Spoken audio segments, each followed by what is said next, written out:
Vor ein paar Tagen, als es so heiß war, habe ich mich in der Mittagszeit an den Bach hinter unserem Haus gesetzt und mich dort ein wenig abgekühlt. Es ist einfach herrlich, die Füße im kalten Wasser baumeln zu lassen oder auch ein wenig im Bach herumzulaufen. Das habe ich als Kind jeden Sommer gemacht und eigentlich gibt es keinen Grund, das nicht auch heutzutage noch zu tun.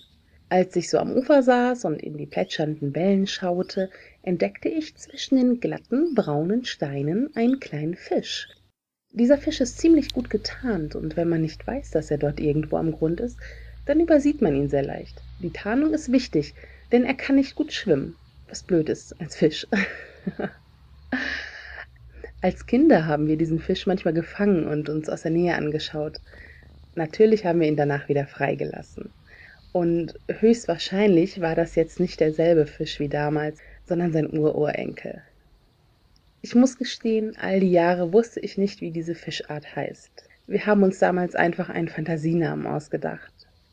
Aber nach meinem erfrischenden Ausflug an den Bach googelte ich Bach, Fisch, Grund. Gleich der erste Vorschlag war ein Treffer. Es war eine Seite über Fische und Kleinfische unserer Gewässer. Dort war auch ein Foto meines kleinen Kumpels abgebildet und der Name Groppe. Dazu der Hinweis, dass dieser Fisch nur in sehr sauberen Bächen lebt. Und es macht mich ehrlich gesagt ein bisschen stolz, dass Familie Groppe seit Generationen in meiner Nachbarschaft wohnt.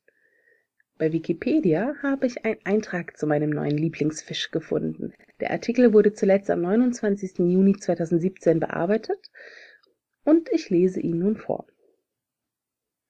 Groppe. Die Groppe, Cottus gobio, auch Kaulkopf, Rotzkopf, Westgroppe, Koppe, Mühlkoppe oder Dolm genannt, ist ein kleiner, auch in Deutschland vorkommender Süßwasserfisch. Merkmale: Sie ist ein nachtaktiver Grundfisch mit spindelartigem Körper, einem großen, breiten Kopf, beim Männchen breiter, beim Weibchen spitzer, glatter, schuppenloser Haut und zurückgebildeter Schwimmblase, der etwa 12 bis 16 Zentimeter lang wird. Ihre Bauchflossen sind brustständig. Verwechselt wird sie häufig mit der marmorierten Grundel, sie kann jedoch anhand der Ausprägung der Bauchflosse unterschieden werden. Während diese bei der Groppe wie bei den meisten Fischen getrennt sind, sind sie bei der marmorierten Grundel ähnlich einem Saugnapf miteinander verwachsen. Verbreitung und Lebensraum: Anzutreffen ist die Groppe in der Forellen- und Äschenregion von Fließgewässern bis in Höhe von etwa 2000 Meter über dem Meeresspiegel und in sommerkühlen Seen wie dem Bodensee. Sie stellt große Ansprüche an die Wasserqualität, benötigt eine hohe Sauerstoffkonzentration, niedrige Wassertemperaturen und findet sich vorwiegend auf steinigem Grund.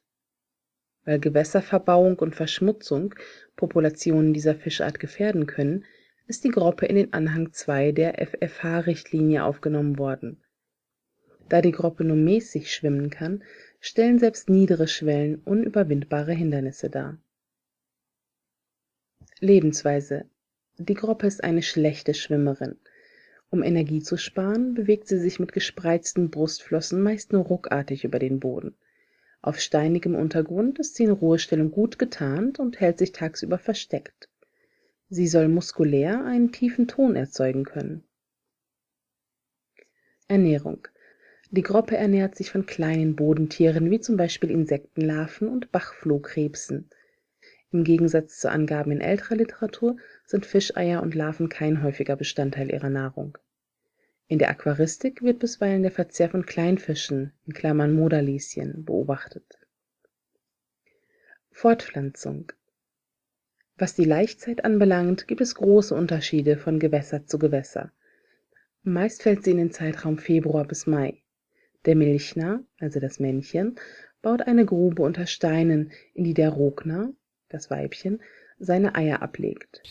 Der Milchner bewacht das Nest, bis die Jungfische nach 4 bis 6 Wochen schlüpfen.